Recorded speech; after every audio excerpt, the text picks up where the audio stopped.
Olá, olá, meus amigos. Pontualmente às 8 horas estamos aqui, conforme anunciado, para falarmos na nossa live de hoje, desmistificando o tal do foco. O meu nome é Pedro Augusto e eu estou aqui junto com o JUS 21 para levar a melhor preparação para você, para fazer o melhor trabalho possível, para que você obtenha o resultado que deseja. Na verdade, nós não vamos falar tanto aqui de direito, nós não vamos falar tanto aqui de técnicas de estudo, mas nós vamos falar de algo que é prévio a tudo isso, beleza?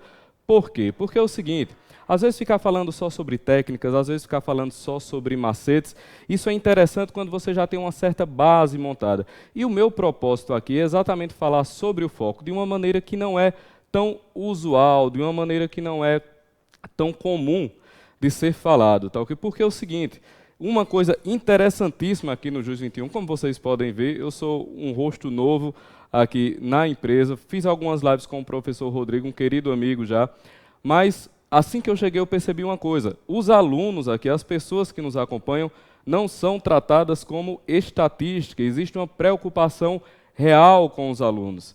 Até porque vocês estando bem, vocês estando fortes, vocês estando com disposição, vocês estando motivados, isso nos motiva a trabalhar, isso gira todo o mecanismo do JUS 21 para que você esteja da melhor forma possível para a sua aprovação. Então, quando eu cheguei aqui, e a proposta me foi feita de falar para vocês sobre os temas que nós vamos falar, porque nós vamos tratar aqui nessa live, no YouTube, também o pessoal do Instagram, mas também haverá conteúdo semanal, nessa mesma vibe, nesse mesmo tom. Lá no Instagram vocês vão ficar sabendo depois, todas aquelas artes bonitas vão ser feitas aqui pelo pessoal e vocês ficarão muitíssimo bem informados de tudo, certo? Mas quando me foi feita a proposta eu fiquei muitíssimo feliz, porque eu vi esse cuidado, eu vi esse carinho que o pessoal do JUS 21 tem por todos os alunos que aqui estão. Então, sem mais delongas, como eu disse, para quem chegou agora, meu nome é Pedro e nós vamos falar sobre o tal do foco, desmistificando o foco. Por quê? Porque, veja, pessoal, quando uma coisa é muito falada, quando uma coisa é muito debatida, quando uma coisa já se espalhou como um lugar comum, às vezes é mais importante a gente desaprender algo que nos foi ensinado sobre, do que a gente aprender e solidificar aquelas coisas que nós já vimos escutando. Então, a questão do foco, ela ultrapassa em muito, as meras questões de estudo. E também a aprovação depende, isso nós vamos pormenorizar mais na frente, mas eu já quero deixar claro, a aprovação não aprova um cérebro, a aprovação não aprova um conjunto de conhecimentos, a aprovação aprova uma pessoa. Uma pessoa. E uma pessoa, ela não pode ser dividida como uma caixinha, que você tira uma coisa e guarda aqui, depois você tira outra coisa e guarda ali. De maneira nenhuma. Uma pessoa é um todo. Uma pessoa é como está a sua condição física, como está a sua condição psicológica, como está o ambiente familiar, como estão as técnicas de estudo propriamente, como está a absorção do conteúdo, como está a assiduidade às aulas. Ou seja, a pessoa ela é um todo. Então, tornar específico o foco em um só ponto, assim, desmerecendo ou desconsiderando todas essas características que formam o todo do indivíduo, às vezes até atrapalha muito mais do que ajudaria. Então, nós vamos começar, feitas essa introdução, falando de alguns exemplos, certo? Uma coisa que eu sempre tenho visto, e eu acredito que vocês tenham visto também. Olha, gênios. Imagine um gênio, aquela pessoa que nasce com habilidades extraordinárias, como, por exemplo, Mozart da vida, que aos 7 anos escrevia suas peças e sinfonias. Imagine um gênio dessa magnitude, certo? Tudo bem que a genialidade não é algo tão comum, mas tem uma coisa, existem muitíssimos gênios fracassados. Muitos gênios fracassados, certo?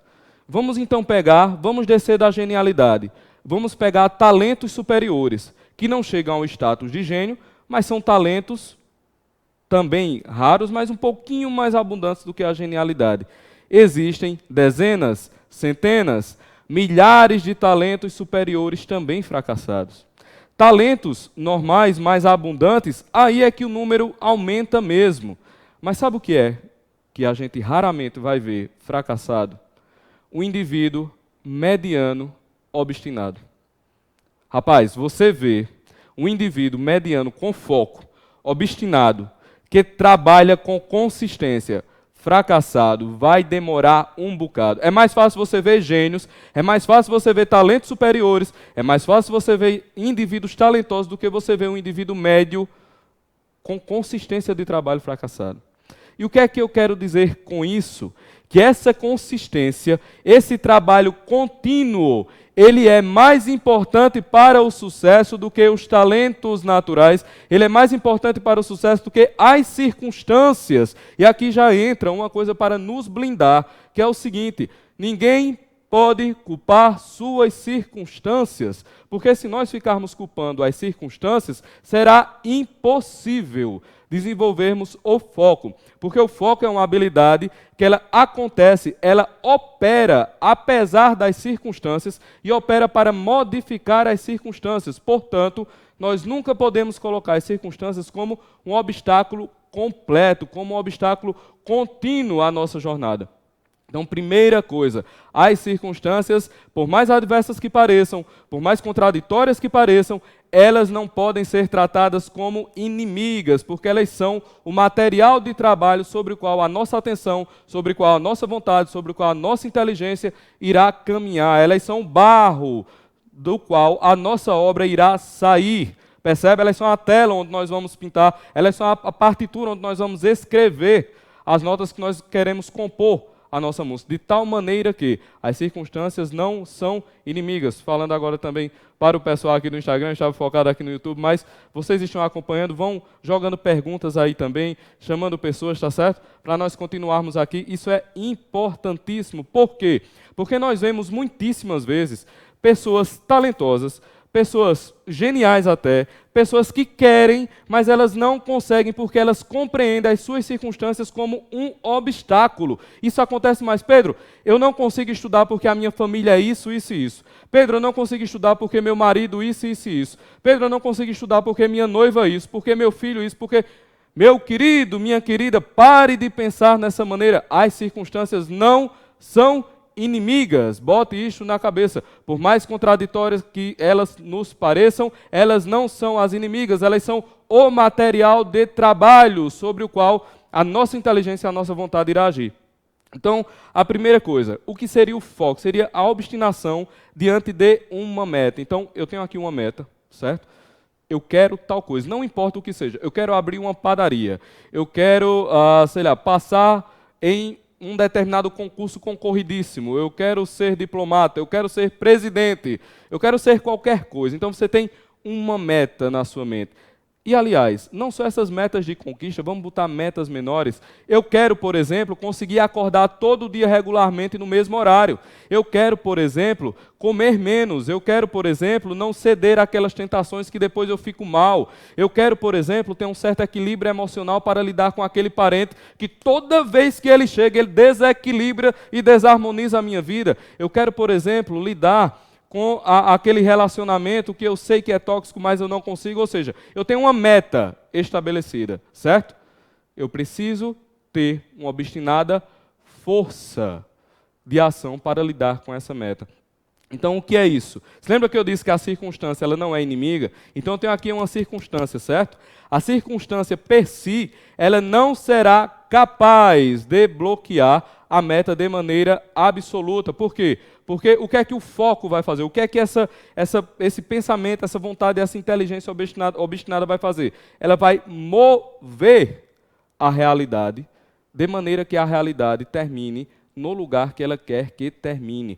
Meu filho, isso é ter força no mundo, certo? Isso serve para tudo. Veja, se uma pessoa, agora vocês vão pensar comigo, se uma pessoa, você precisa dela, aí toda vez que você precisa, acontece alguma coisa e ela não é capaz de lhe servir em nada, certo?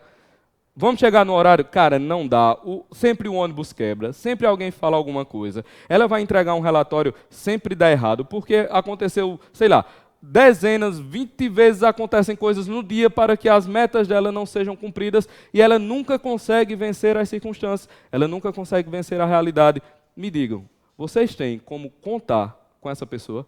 Vocês que estão aí no Instagram me escutando, vocês que podem falar, vocês têm como contar com essa pessoa?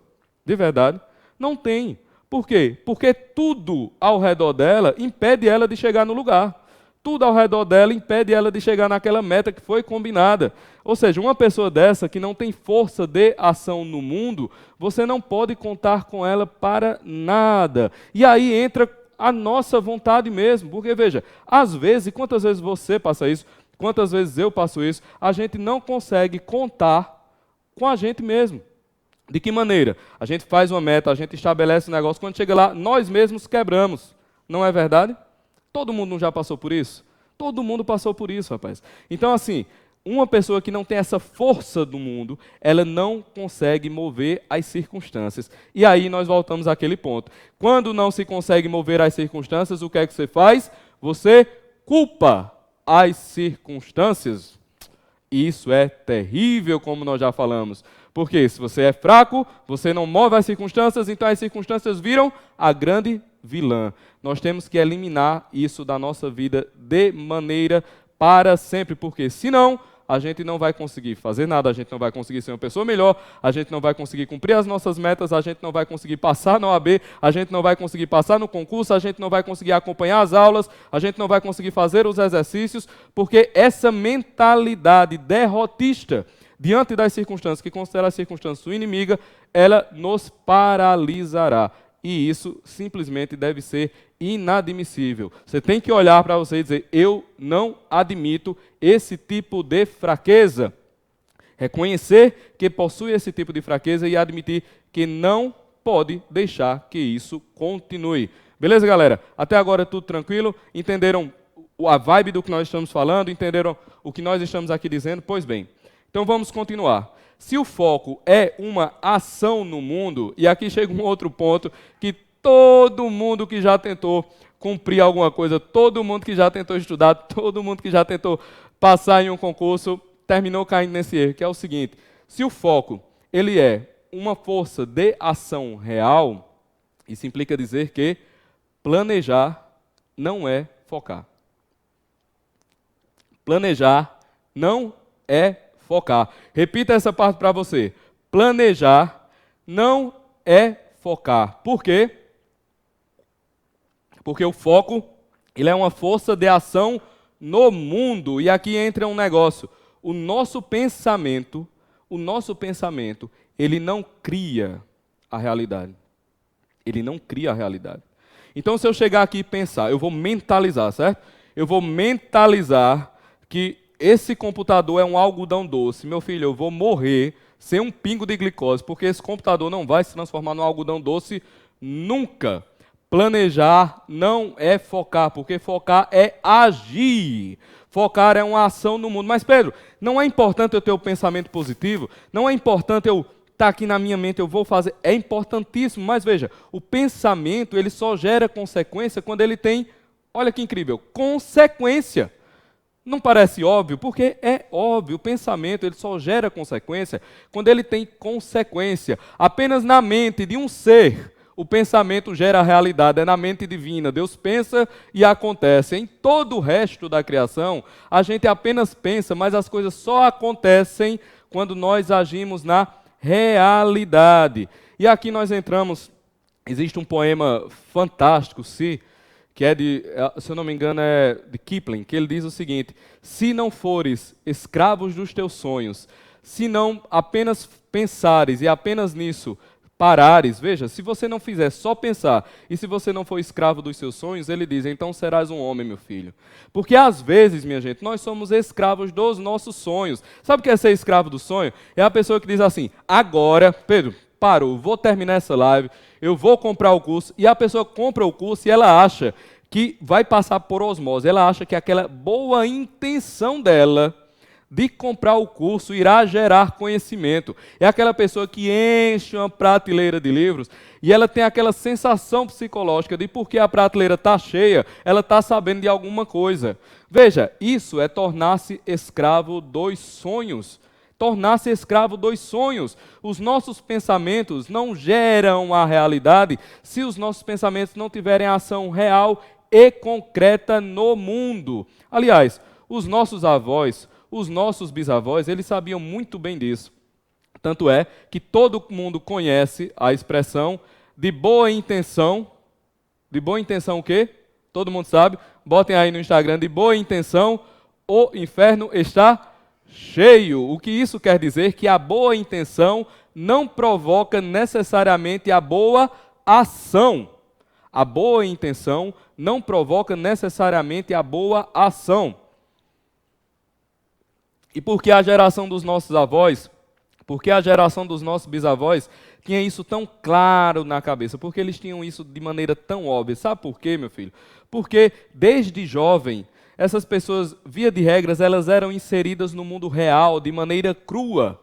Então, se você tem um filho aos 16, 18, 19 anos e você está lá às 2 da manhã, você não pode mentalizar que trocou a fralda do menino. Você tem que ir lá e trocar a fralda na realidade. Entendeu? Se você está lá plantando milho e às 4 horas da manhã você mentaliza que os roçados estarão prontos, os roçados não ficarão prontos. Você tem que ir lá e fazer a coisa. Você tem que ir lá e realizar. Então a geração dos nossos bisavós, a geração dos nossos avós, eles tiveram esse contato com o mundo real de maneira muito crua, desde muito cedo. Por isso sempre foi muito claro na cabeça deles.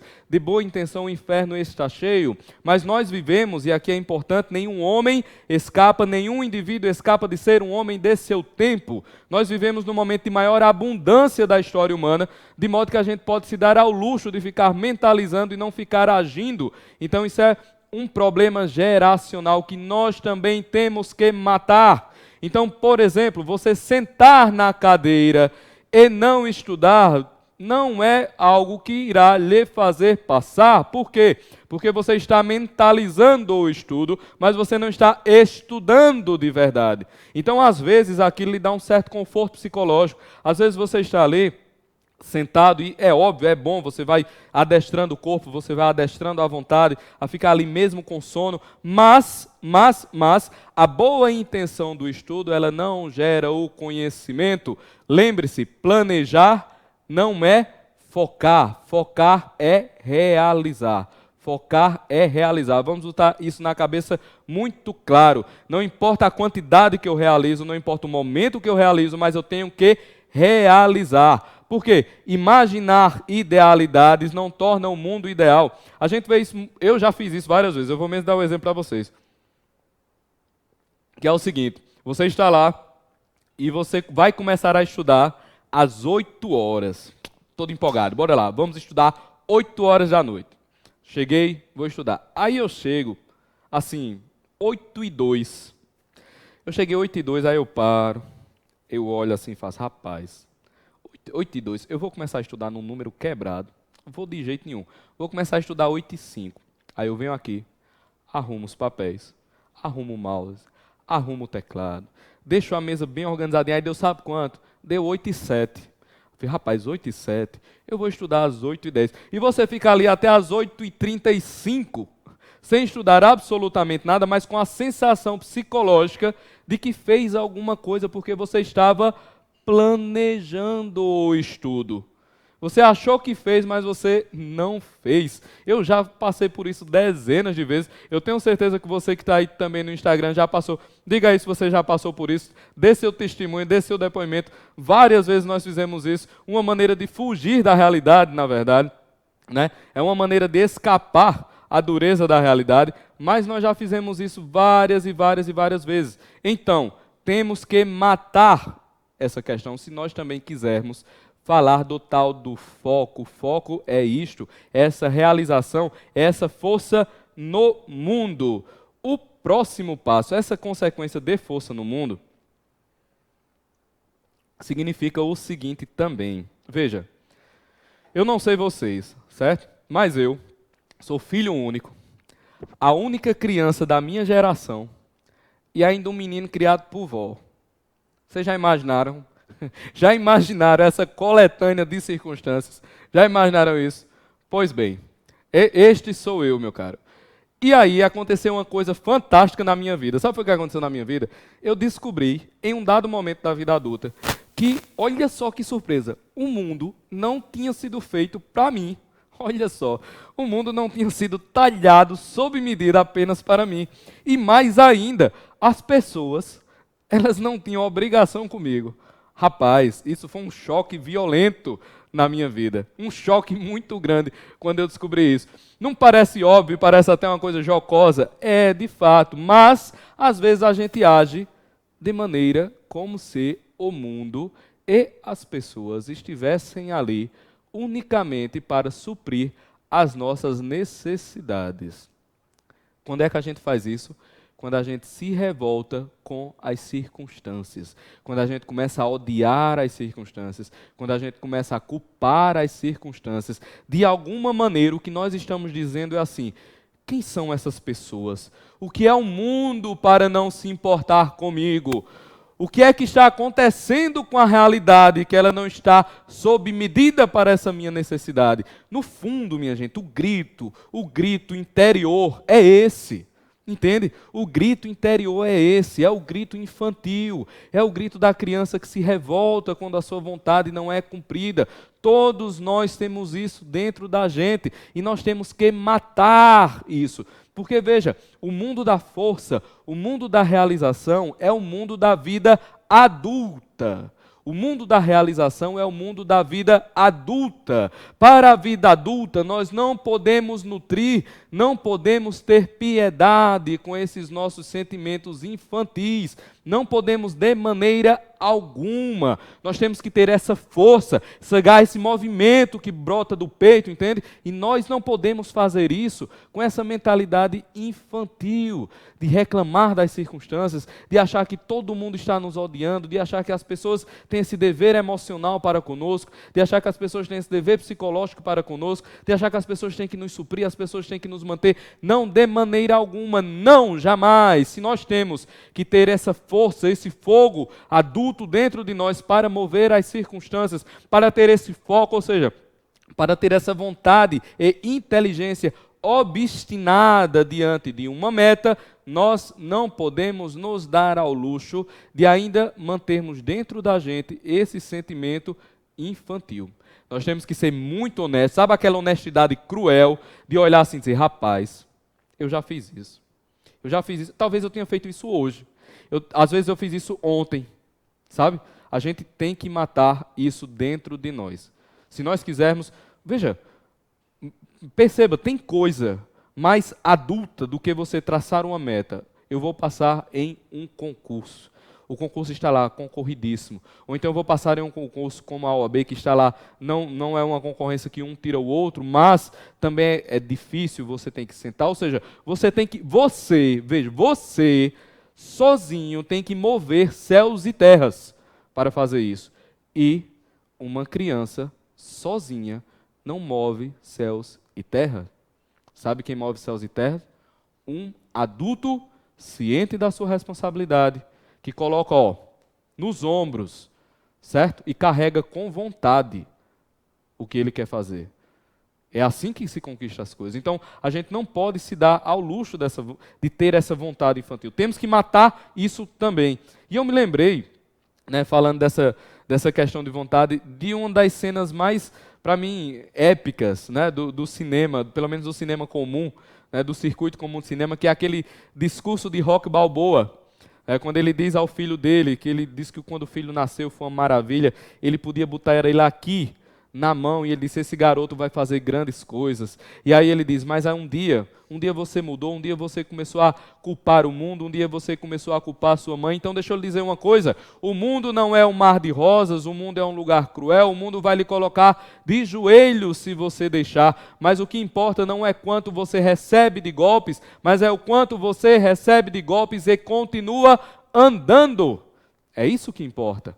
Quanto você recebe de golpes e continua andando. E aqui nós vamos à pergunta a vocês que estão aí nos assistindo, a vocês que estão aí no Instagram: quanto de golpe, meus caros, nós aguentamos e continuamos andando? O que é que esse discurso quer dizer? Esse discurso quer dizer o seguinte: não importa as circunstâncias. Se lembra aquilo que eu falei? Eu devo continuar me movendo, e para continuar me movendo, eu não posso ficar magoado com tudo que me acontece, eu não posso ficar chateado com tudo que me acontece, eu não posso ficar odiando as circunstâncias que me cercam, eu tenho que me mover apesar de tudo isso e contra tudo isso, se necessário for. E aí eu terei foco. E aí eu posso dizer: não, de fato, eu posso fazer as coisas, Eu tenho esse foco, eu tenho essa vontade obstinada, a minha inteligência e a minha vontade estão ligadas uma à outra e focadas em um lugar. Eu posso dizer isso com clareza, mas ainda para frente, vamos pegar o nosso último tópico e aí você vai deixando a sua pergunta. E aí você vai deixando a sua pergunta aí no Instagram. Aqui eu estou um pouco longe, eu estou tendo uma certa dificuldade porque eu não consigo ver muito bem de longe, mas eu estou vendo alguns comentários, eu estou vendo algumas perguntas aí. O pessoal está falando, mas é porque nós estamos gravando para o YouTube e nós estamos gravando para o Instagram também. Então, eu estou me dividindo entre os dois, tá certo? Entre o posicionamento da câmera aqui do celular e o posicionamento aqui do YouTube. Então, com isso também, não fiquem chateados, não fiquem magoados, não fiquem achando que eu não estou dando atenção, eu estou dando toda a atenção do mundo. Aproveitem tudo que está sendo dito aqui, que eu tenho certeza absoluta que irá servir para a vida de todos vocês. Então, vamos lá para o nosso quarto e último ponto dessa nossa live sobre vontade, sobre inteligência e sobre foco, que é o seguinte. Vejam, todo mundo conhece o mito de Prometeu. Prometeu que era o Titã, né? Prometeu, ele era o Titã, e aí o que aconteceu com ele? Ele ficou responsável pelos homens e ele tinha uma certa preferência pelos homens e ele rouba o fogo dos deuses e dá aos homens. E por isso ele é punido, é acorrentado no alto do Monte Cáucaso e uma águia vem lhe devorar o fígado e esse castigo duraria, se eu não me engano, 20.000 anos ou alguma coisa desse tipo. Pois bem, o que é que esse mito quer dizer? Veja, minha gente, o que é o fogo? O fogo, ele é o ímpeto. O fogo, ele é a ação.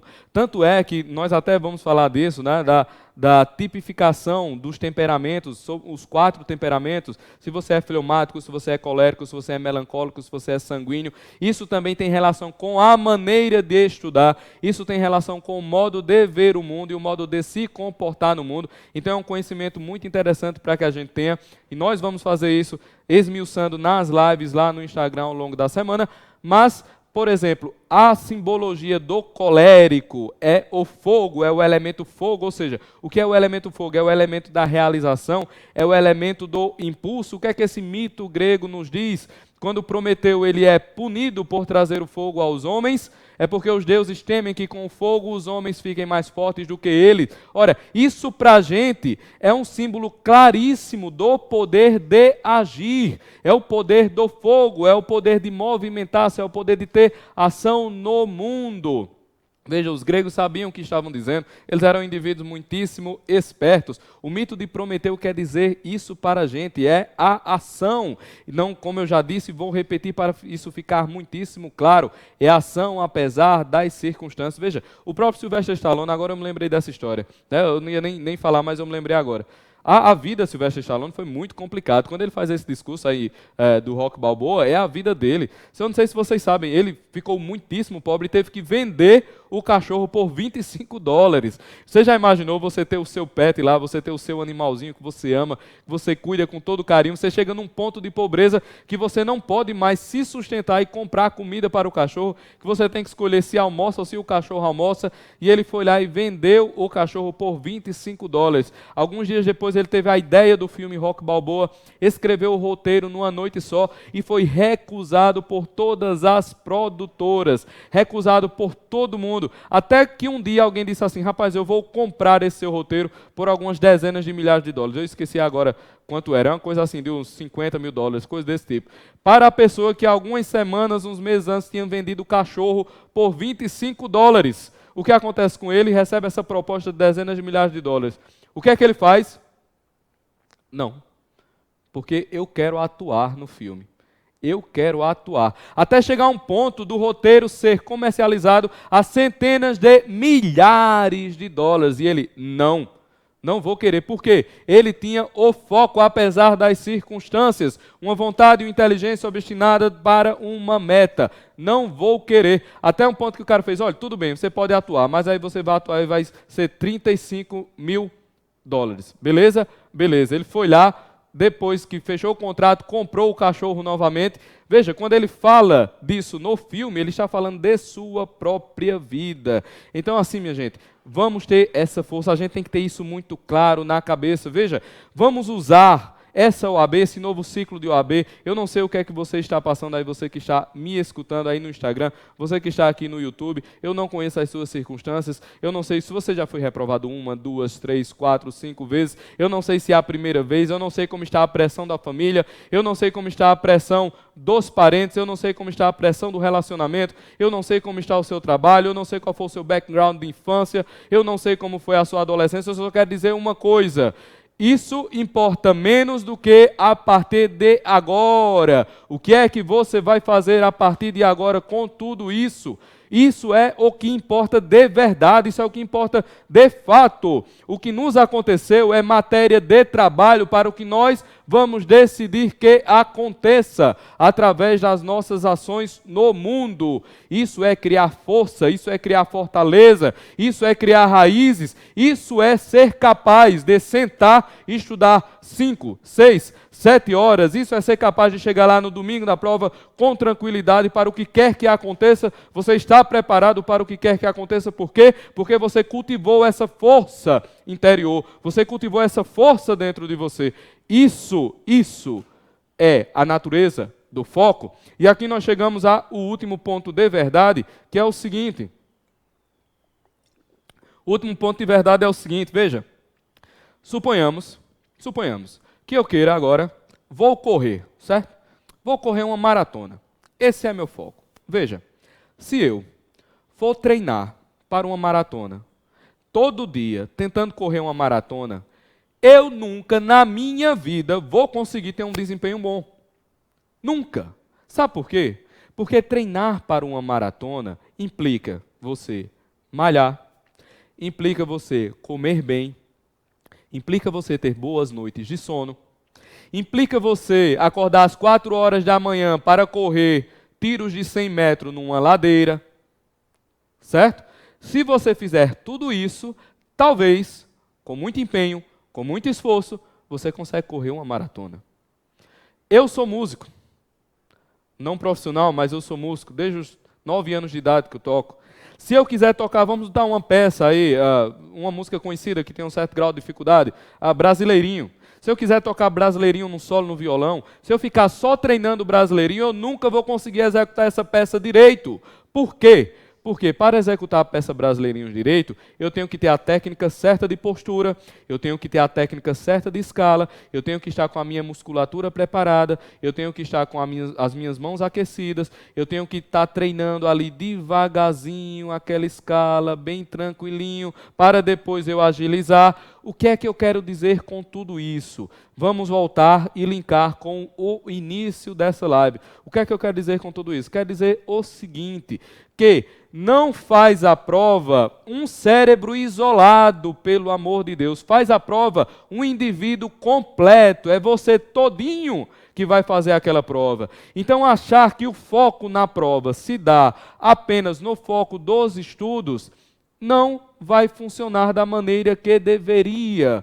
Por quê? Porque você não é um átomo, não tem como você parar, isolar-se completamente e fazer a prova apenas aquela caixinha dos conhecimentos e dos artigos e das jurisprudências. Isso não tem como acontecer. Você vai no todo, o seu ser inteiro estará sentado ali naquela cadeira, meu querido. É o seu ser inteiro que vai estar no almoço de sábado escutando as coisas. É o seu ser inteiro que vai estar sendo cobrado. É o seu ser inteiro que vai estar sendo submetido à pressão, de tal maneira que uma prova como a OAB, qualquer concurso, qualquer coisa dessa natureza que você se proponha, tem que se propor com aquela expectativa de trabalho de um atleta, com a expectativa de trabalho que um músico tem para executar a sua peça. E que expectativa de trabalho é essa, pessoal que está aí nos assistindo pelo YouTube? Qual é essa expectativa? É que o todo seja preparado para aquela meta específica. Então, qual é a minha proposta? Pedro Augusto, qual é a minha proposta para vocês hoje ao falar de foco? Ser um movimento não apenas da sua inteligência sobre aquele conhecimento necessário, mas ser um movimento que brota daqui, que brota do peito, da vida, para realizar aquele nível de fortaleza necessário para enfrentar o que quer que seja. Vamos para aquele bom e velho jargão: quem pode o mais, pode o menos. Se nós usarmos essa prova, se nós usarmos esse concurso como algo para mudar a nossa vida, vocês percebem? Existe algo muito grandioso aqui em jogo, e é isso que eu quero que vocês agarrem com toda força. Usem essa prova para tornar-se pessoas superiores, não no sentido de arrogância nem nada, mas no sentido de pessoas melhores. Veja, se isso acontecer, minha gente, aquele domingo não será tanta coisa não. Sabe por que aquele domingo não será tanta coisa? Porque se a gente começar a nos fortalecer, seja fisicamente, seja emocionalmente, seja psicologicamente, para essa prova, suponhamos que a gente passe, sabe o que é que vai acontecer? Não vamos nos deslumbrar com o sucesso. Pode ser que talvez a gente não passe, não vamos nos decepcionar e nos desiludir com o fracasso. Nesse mesmo poema fantástico que eu acabei de citar, o Si, ele diz o seguinte: se conseguires tratar do mesmo jeito a derrota e o fracasso como impostores que são, então tu serás um homem, meu filho. Ou seja, se a gente tiver essa força de, não importa as circunstâncias, nos mantivermos de pé, nada vai nos abalar. Sabe por quê? Tem muita gente, e eu acredito que vocês já ouviram essa história, ou talvez vocês mesmos tenham sido um dos agentes dessa história. A pessoa chega e diz assim: Pedro, eu não passei, mas se eu pegar aquela prova na segunda de manhã, sozinho no meu quarto, eu resolvo. A prova todinha, meu amigo, eu resolvo ela todinha de cabo a rabo, eu resolvo ela de capa a capa, todinha. Mas chegou na hora da prova, eu não consigo. Por quê? Porque, minha gente, não é só o conhecimento, é aqui, ó. Você percebe? É a fortaleza. É a força de não deixar se abalar por aquela pressão, é a força de não escutar o que lhe disseram ao longo da semana, é a força de não se deixar abalar pelo feed do WhatsApp, pelo feed do Instagram ao longo da semana, é a força de não se deixar abalar por aquela piadinha, ou seja, é a presença, é o foco de todo o seu ser na prova, certo? E é isso que nós vamos fazer ao longo desse ciclo em que eu estarei aqui com vocês. O que é que nós vamos fazer? Nós vamos usar isso para alavancar-nos, porque quem pode o mais, pode o menos. E como eu disse desde o começo, o Jus 21, isso aqui não é uma empresa que está lidando com números. Vocês não são estatísticas, vocês não são mera contabilidade, vocês são pessoas, e aqui nós nos importamos com as pessoas que dedicam o tempo para nos escutar, com as pessoas que confiam no nosso trabalho, para as pessoas que vão lá, compram os cursos, que acompanham as lives, para as pessoas que acompanham a produção do conteúdo, para as pessoas que acompanham os professores aqui. Nós estamos nos importando com você. Esse momento que está terminando, que está acontecendo aqui diante de vocês, é uma amostra. Nós estamos nos importando com vocês de verdade, com o ser inteiro. Nós queremos que cheguem pessoas inteiras lá na hora da prova, que essas pessoas estejam focadas de verdade, ou seja, a vida inteira delas esteja preparadas para aquele momento. E acreditem, se isso acontecer, quando isso acontecer, meus caros, aquilo ali vai ser um passeio na floresta, sabe? Aquilo ali vai ser uma tranquilidade. Não haverá mais tanto choro e ranger de dentes no momento da prova. Por quê? Porque nós seremos pessoas monolíticas, pessoas concretas, pessoas que vão conseguir desempenhar bem as técnicas de estudo que nós vamos passar aqui, as pessoas vão conseguir desenrolar bem o número de conteúdos, as pessoas vão conseguir lidar bem com a pressão emocional, as pessoas vão conseguir lidar bem com suas próprias peculiaridades, porque afinal de contas, todo mundo aqui é deficitário. Se ninguém é perfeito, implica dizer que todo mundo é deficitário em algum nível. Então nós temos nossas próprias fraquezas, nós temos nossas próprias falhas e nós vamos ter que lidar com isso também. Nós temos as nossas próprias circunstâncias e nós vamos ter que lidar com isso também. Então o que é que nós queremos? Que todos esses aspectos, que a presença do ser de cada indivíduo esteja focado no momento em que eles forem colocados à prova, seja no concurso, seja na OAB. Nós estaremos aqui trabalhando dia e noite incansavelmente, acreditem, pensando nas melhores coisas, pensando nas melhores propostas, pensando nas melhores atitudes, nas melhores tecnologias, nas melhores técnicas, para que todos se tornem pessoas mais fortes, capazes de lidar com a carga de estudos, capazes de lidar com a pressão, capazes de vencer. Nós estamos aqui para formar uma massa de vencedores. Isso aqui não é papinho de você é o espermatozoide vencedor. Não, não é nada disso, porque isso aí é só aquilo que nós já condenamos no começo, é o pensamento pelo pensamento, e nós sabemos que planejar não é focar. Focar é agir no mundo. Focar é agir, focar é ação, focar é aquele ímpeto, é o fogo de Prometeu, percebe? Focar é isso, esse temperamento colérico, essa coisa que gera resultado, que movimenta, que expande, que cria. Isso é focar e é isso que nós queremos de vocês. Beleza? Pois nós vamos terminando por aqui. Meu nome é Pedro Augusto. Nós vamos terminando essa primeira parte. Vocês têm algumas perguntas, né? Alguém foi falando algumas coisas. Infelizmente, eu estou sem ter como ver as perguntas especificamente aqui de vocês, mas eu vi algumas pessoas falando com relação a aplaudindo, dizendo: muito show esse tipo de proposta. Exatamente isso. Por quê, pessoal? Porque o seguinte, veja, nós às vezes falamos muito vamos aqui um bate-papo mais informal, nós aqui falamos muito às vezes sobre só técnicas. Eu vi o professor, o nosso querido mestre aí em penal, falando esses dias numa live, de uma pessoa que chegou para ele e dizendo: professor, eu estudo e não consigo passar. A pessoa já estava eu acredito que, eu não sei se eram 6 ciclos ou eram 6 anos especificamente estudando. E aí a pessoa diz assim: eu estudo 12 horas por dia. Espera aí. 12 horas por dia. Tem alunos aqui do Jus 21 que estão há um ano e meio e conseguem. Há 2 anos, por exemplo, se for um grau de dificuldade maior, e conseguem. Mas assim, 12 horas por dia? 12 horas por dia, meu filho, e não está? Não estou. E aí, o professor disse uma coisa fantástica, professor Giovanni. Olha, eu não acredito em técnicas de 12 horas por dia. Sabe por quê? Porque 12 horas por dia, muito raramente você vai conseguir alcançar esse nível de excelência completo das outras estruturas da vida. E também a pessoa não consegue absorver tudo, porque veja, e aqui um outro ponto para o que nós estamos fazendo: reconhecer as próprias limitações. Reconhecer as próprias limitações é uma necessidade da vida madura. Reconhecer as próprias limitações é uma necessidade da vida adulta. Sabe quem é a pessoa que acha que é super-homem? Ou é o super-homem, ou é um menino vestido de super-homem. Pronto. São as duas únicas pessoas no mundo que acreditam que são super-homem. São essas pessoas.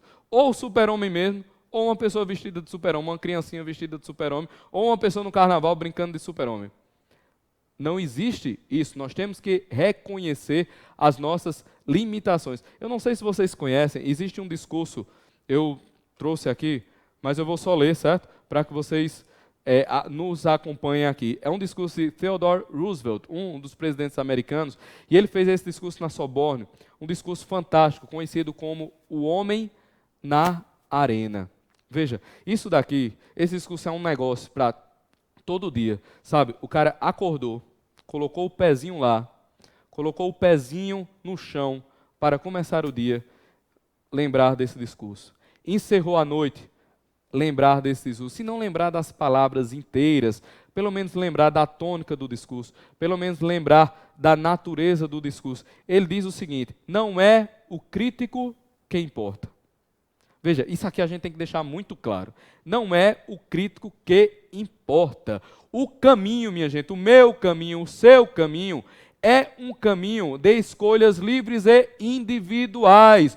Nós iremos arcar com a glória das nossas escolhas, nós iremos arcar com os prejuízos das nossas escolhas, de tal modo que as escolhas têm que ser nossas. Não podemos dar a ninguém, e que isso fique muitíssimo claro para você que vai fazer a prova do OAB, para você que já vem, talvez você já venha de uma série de pequenas derrotas. Não podemos dar a ninguém o direito de viver a nossa vida, seja a nossa glória, seja a nossa derrota. A vida tem que ser vivida integralmente por nós, com toda a presença do nosso ser. Portanto, não é o crítico que importa. importa. Sabe por quê? Porque o crítico, ele age com as palavras. Ele não estava lá agindo conosco na ação, ele não estava lá segurando a nossa mão para estudar, ele não estava lá acordado conosco, ele estava lá apenas falando. E nós já vimos o perigo de apenas falar. Nós já deixamos isso muitíssimo bem claro, eu acredito, do perigo de apenas falar. Portanto, não é o crítico que importa. Não é o homem, diz Theodore, que aponta como forte e tropeça. Cara, isso daqui já aconteceu demais. A pessoa não move uma palha, ele está lá, aí a pessoa que está lá agindo, certo? Ela vai lá e erra. É óbvio, todo mundo que age está em perigo de errar. A pessoa está lá agindo e erra. Aí o que o cara faz? Errou. Olha só o que fulaninho fez. Olha só, fulaninho não passou. Olha só, o primo já fez não sei o que, não sei o que, não sei o que. Olha, é o que, meu amigo? Não é o crítico que importa, não é o homem que aponta como forte tropeça. Ou então, como executor de façanhas, possa fazer melhor. Eu acho que você deveria fazer isso. Eu acho que você deveria fazer daquele jeito. Meu filho, não é isso que importa. Sabe o que é a única coisa que importa? A única coisa que importa de verdade, diz o discurso: o crédito pertence ao homem que está de fato na arena.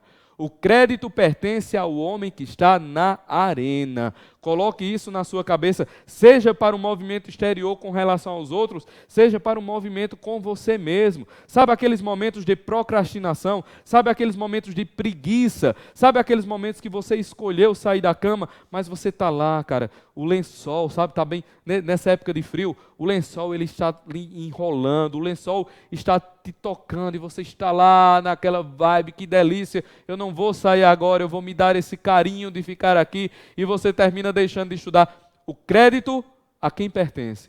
O crédito pertence ao homem que está na arena, certo? Quando pensar nisso, está lá procrastinando, como eu disse no exemplo, está lá ajeitando o papelzinho porque deu 8h07 e você só começa a estudar às 8h10. Está lá estudando, está lá indo tomar banho às 8h13, que é para 8h20 e você começar e fica lá enrolando no banho até às 8h23.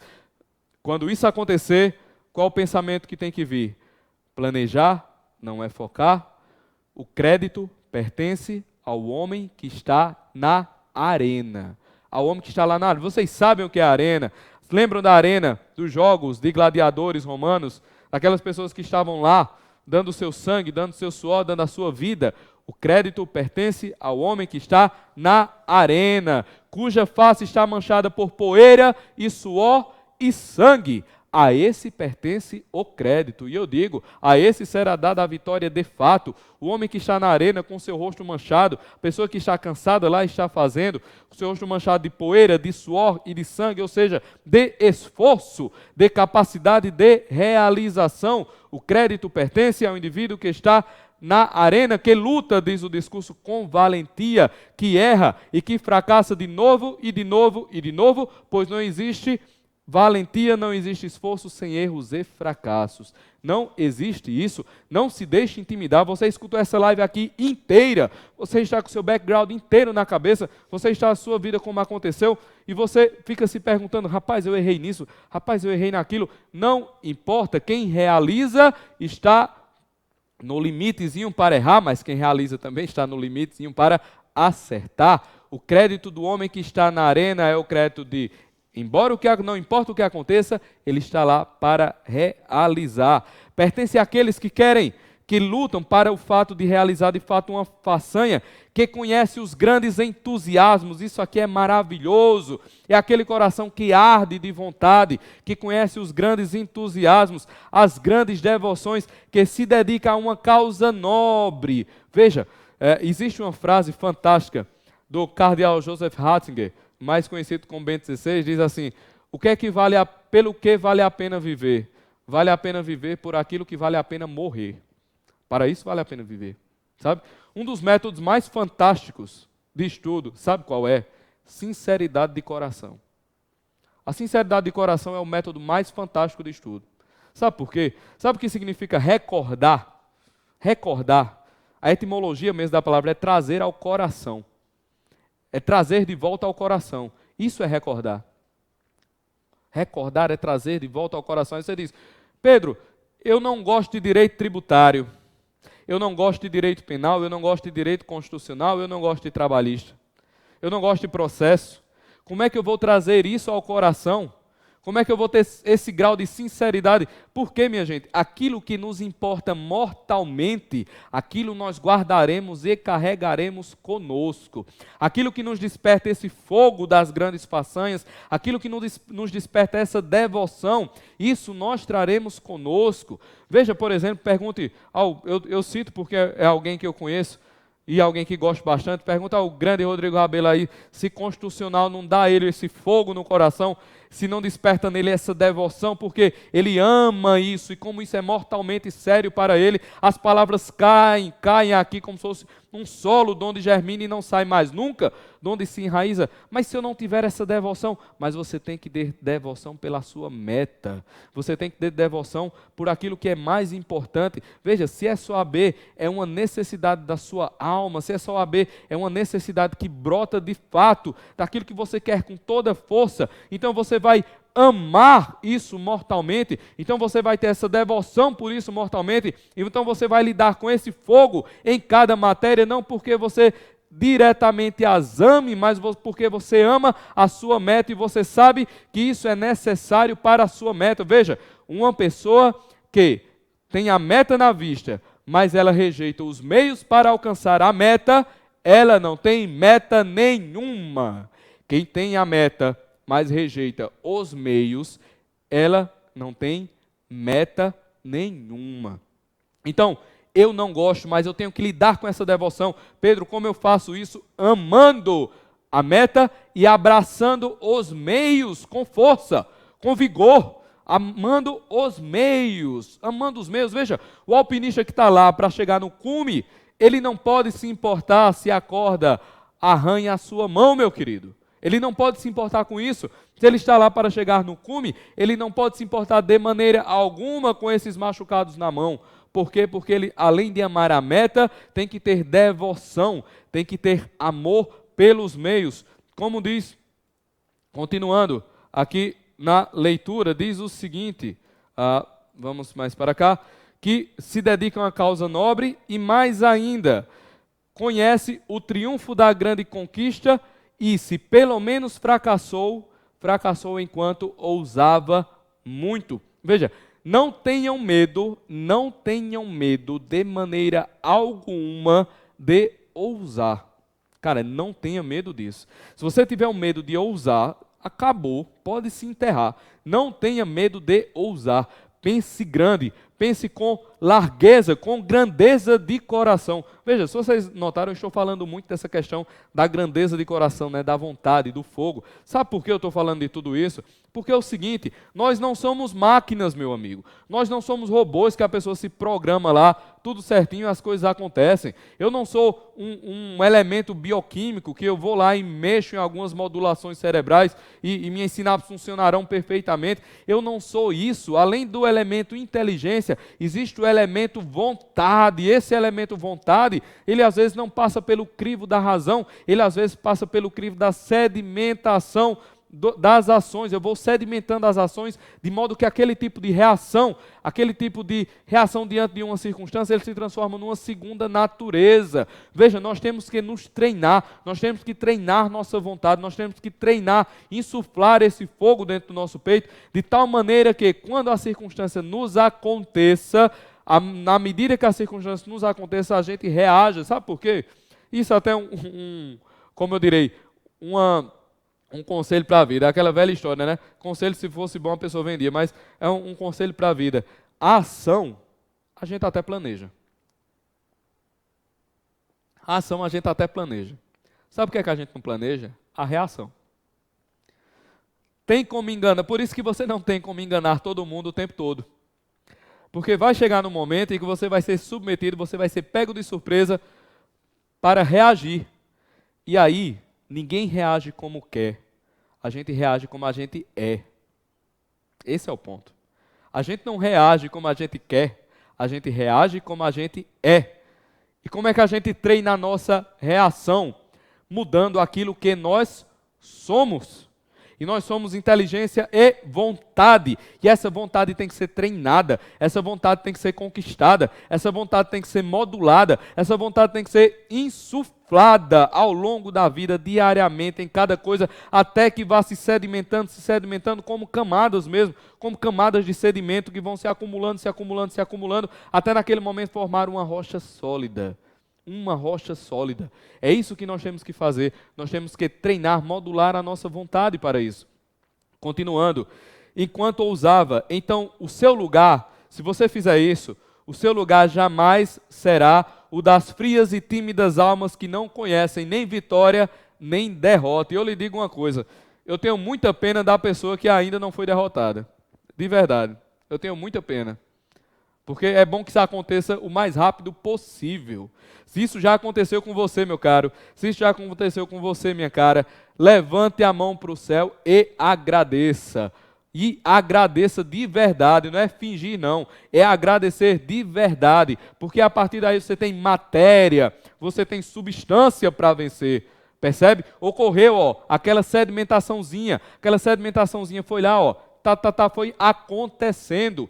E aí você pode gritar de verdade, eu sou o indivíduo na arena. Eu sou o indivíduo na arena. Eu sou o indivíduo a quem todo o crédito é dado, que está lá na arena com suor, com poeira, com sangue. Eu sou o indivíduo da arena.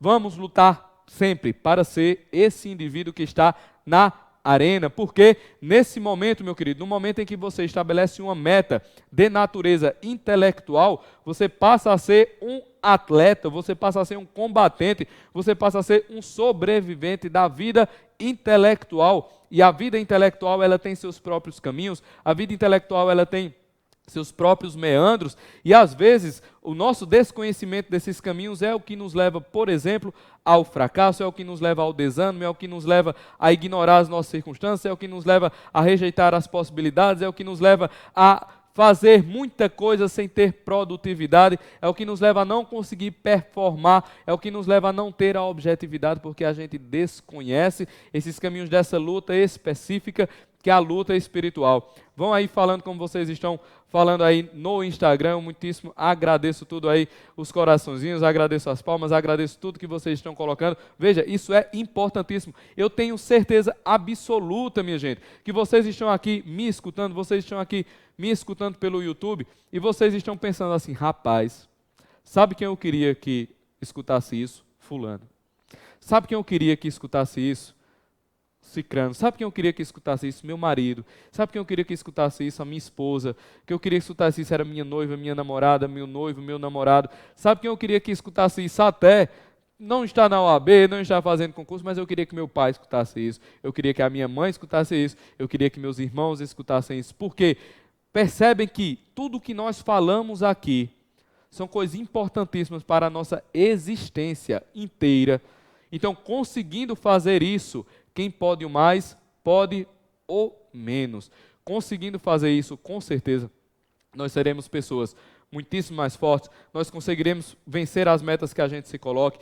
O que é que nós vamos fazer, já explicando como nós vamos nos encaminhando aqui, faltando 2 minutos para o final, o que é que nós vamos fazer ao longo da semana? Eu vou desenvolver esse projeto aqui junto com o Jus 21. Para aí, o pessoal que está aí no Instagram, o pessoal que está também no YouTube, deem uma migrada lá para o Instagram do Jus 21, interajam com o Instagram do Jus 21, coloquem lá para seguir as notificações, não silenciem, coloque para seguir as notificações no Instagram do Jus 21, porque ao longo da semana nós faremos lives esmiuçando tudo isso que nós estamos falando aqui. Ou seja, sabe esses caminhos da vida intelectual, sabe esses caminhos de fortalecimento da vontade, sabe esses caminhos de fortalecimento da psique, sabe esses macetes de vida mesmo, para lidarmos com as circunstâncias nas quais nós estamos inseridos, para lidarmos com as metas que nós estabelecemos.